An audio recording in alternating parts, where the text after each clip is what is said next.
ಇವತ್ತಿನ ಮ್ಯಾಚಲ್ಲಿ ಆ್ಯಕ್ಚುಲಿ ಎಲ್ಲರಿಗೂ 10ಕ್ಕೆ 10 ಕೊಡಬೇಕು. ಬಟ್ ಆದರೂ ಸ್ವಲ್ಪ ಸೀರಿಯಸ್ನೆಸ್ ಇರಲಿ ಅಂತ ಇಂಡಿವಿಜುವಲ್ ಆಗಿ ಒಬ್ಬರಿಗೆ ಮಾರ್ಕ್ಸ್ ಕೊಡ್ತಾ ಇದ್ದೀನಿ. ನಾನು ಕೊಹ್ಲಿಗೆ 9 ಕೊಡ್ತಾ ಇದ್ದೀನಿ 10ಕ್ಕೆ. 1 ಮಾರ್ಕ್ ಏನಕ್ಕೆ ಡಿಡಕ್ಟ್ ಮಾಡ್ತಿದ್ದೀನಿ ಅಂತ ಆಮೇಲೆ ಹೇಳ್ತೀನಿ. ಇನಿಷಿಯಲಿ ನಮಗೆ ಪವರ್ ಪ್ಲೇಯಲ್ಲಿ ತುಂಬ ಕಷ್ಟ ಆಗಿತ್ತು ಆಡೋಕ್ಕೆ. ಫಸ್ಟ್ 2 ಓವರ್ ಆದಮೇಲೆ ಕೊಹ್ಲಿ ಕೌಂಟರ್ ಅಟ್ಯಾಕಿಂದ ನಾವು ಅಟ್ಲೀಸ್ಟ್ ಒಂದು 50 ರನ್ ಹೊಡೆಯೋಕ್ಕಾಗಿತ್ತು ಪವರ್ ಪ್ಲೇಯಲ್ಲಿ. ಮತ್ತು ಆ 1 ಮಾರ್ಕ್ ಏನಕ್ಕೆ ಡಿಡಕ್ಟ್ ಮಾಡ್ತಾ ಇದ್ದೀನಿ ಅಂದರೆ ಖಲೀಲ್ ಅಹ್ಮದ್ ಗುರಾಯಿಸಿದ್ರು ಮುಖಕ್ಕೆ ಗುದ್ದಂಗೆ ಕಳಿಸಿದ್ರಲ್ಲ ವಾಪಸ್ಸು, ಅದಕ್ಕೆ 1 ಮಾರ್ಕ್ ಕಟ್ ಮಾಡ್ತಾ ಇದ್ದೀನಿ ಅಷ್ಟೇ. ಮತ್ತು ಸಾಲ್ಟು ನಮ್ಮ ಕೊಹ್ಲಿ ಮಾಡಿದ ಗಾಯಕ್ಕೆ ಚೆನ್ನಾಗಿ ಉಪ್ಪಾಕಿ ಉಜ್ಜಿದ್ದಕ್ಕೆ ಸಾಲ್ಟ್ಗೂ ನಾನು 9 ಕೊಡ್ತಾ ಇದ್ದೀನಿ 10ಕ್ಕೆ. ದೇವದತ್ ಪಡಿಕಲ್ಗೆ ನಾನು 10ಕ್ಕೆ 10 ಕೊಡ್ತಾ ಇದ್ದೀನಿ. ಬ್ಯಾಟಿಂಗಲ್ಲಿ 50 ಜೊತೆಗೆ ಆ 2 ಕ್ಯಾಚ್ ನಮ್ಗೆ ತುಂಬ ಇಂಪಾರ್ಟೆಂಟ್ ಆಗಿತ್ತು. ಅದಕ್ಕೆ ದೇವದತ್ ಪಡಿಕಲ್ಗೂ ನಾನು 10 ಕೊಡ್ತಾ ಇದ್ದೀನಿ. ರಜತ್ ಪಟಿದಾರ್ಗೂ 10ಕ್ಕೆ 10 ಕೊಡ್ತಾ ಇದ್ದೀನಿ. ಏನೊಂದು 200 ರನ್ ಬರಬೇಕಾಗಿದ್ದ ಸ್ಕೋರ್ನ 250 ಆಗೋಕ್ಕೆ ರಜತ್ ಪಟಿದಾರ್ ಸ್ಟಾರ್ಟ್ ಮಾಡಿದ ಆಕ್ಸಲರೇಷನ್ ಕಾರಣ. ಆ ಹೊಡೆದಿರೋ ರನ್ಗಳ ಜೊತೆ 1-2 ಸಕ್ಕದಾಗಿರೋ ಕ್ಯಾಚ್ಗಳು ಬೇರೆ ಹಿಡಿದಿರೋದು.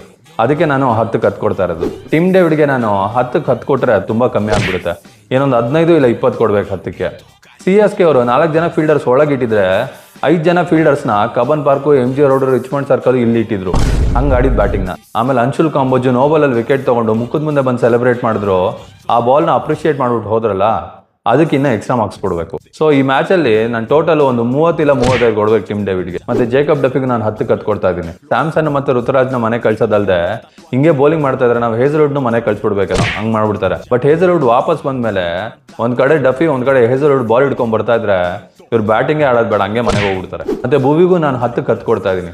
ಪ್ರತಿ ಮ್ಯಾಚ್ ಥರ ಈ ಮ್ಯಾಚ್ ನಮ್ಗೇನು ಟೆನ್ಷನ್ ಇಲ್ಲದೆ ಯಾವಾಗ ಕರೆದು ನಮಗೆ ವಿಕೆಟ್ ಬೇಕು ಅಂದರೆ ಅವಾಗ ವಿಕೆಟ್ ತಂದುಕೊಟ್ಟು. ಮತ್ತೆ ಲಾಸ್ಟ್ ಮ್ಯಾಚಲ್ಲಿ ಆಯುಷ್ ಮಾತ್ರ ಚೆನ್ನಾಗಿ ಆಡಿ ಇನ್ಫಾರ್ಮ್ ಬ್ಯಾಟ್ಸ್ಮನ್ ಆಗಿದ್ದು.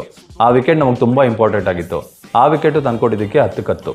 ಮತ್ತು ಕೃಣಾಲ್ ಪಾಂಡ್ಯ ಲಾಸ್ಟ್ ಮ್ಯಾಚಲ್ಲಿ ಬೌನ್ಸರ್ ಏನೂ ಹಾಕಿಲ್ಲ ಅಂತ ಹೇಳಿದ್ದಕ್ಕೆ ಈ ಮ್ಯಾಚಲ್ಲಿ 24 ಬಾಲಲ್ಲಿ 12 ಬಾಲ್ ಶಿವಮ್ ಡೂಬೆ ತಲೆಗೆ ಹಾಕಿದ್ದು. ಮತ್ತು 2 ಇಂಪಾರ್ಟೆಂಟ್ ವಿಕೆಟ್ ಬೇರೆ ತಕ್ಕೊಟ್ಟಿದ್ದಕ್ಕೆ ಕೃಣಾಲ್ ಪಾಂಡ್ಯಗೂ ನಾನು 10ಕ್ಕೆ 10 ಕೊಡ್ತಾ ಇದ್ದೀನಿ.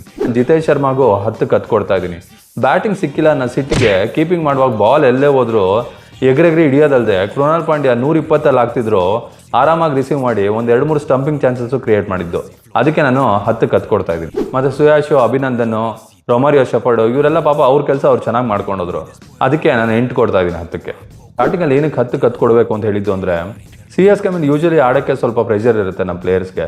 ಬಟ್ ಆ ಪ್ರೆಷರ್ನ ಸ್ವಲ್ಪನೂ ತೋರಿಸ್ಕೊಳ್ದೆ ಎಲ್ಲ ಪ್ರೆಷರು CSK ಮೇಲೆ ಟ್ರಾನ್ಸ್ಫರ್ ಮಾಡಿ ಇವ್ರು ಮಾತ್ರ ಆರಾಮಾಗಿ ಆಡಿದ್ರು. ಅದಕ್ಕೆ ಎಲ್ಲರಿಗೂ 10ಕ್ಕೆ 10.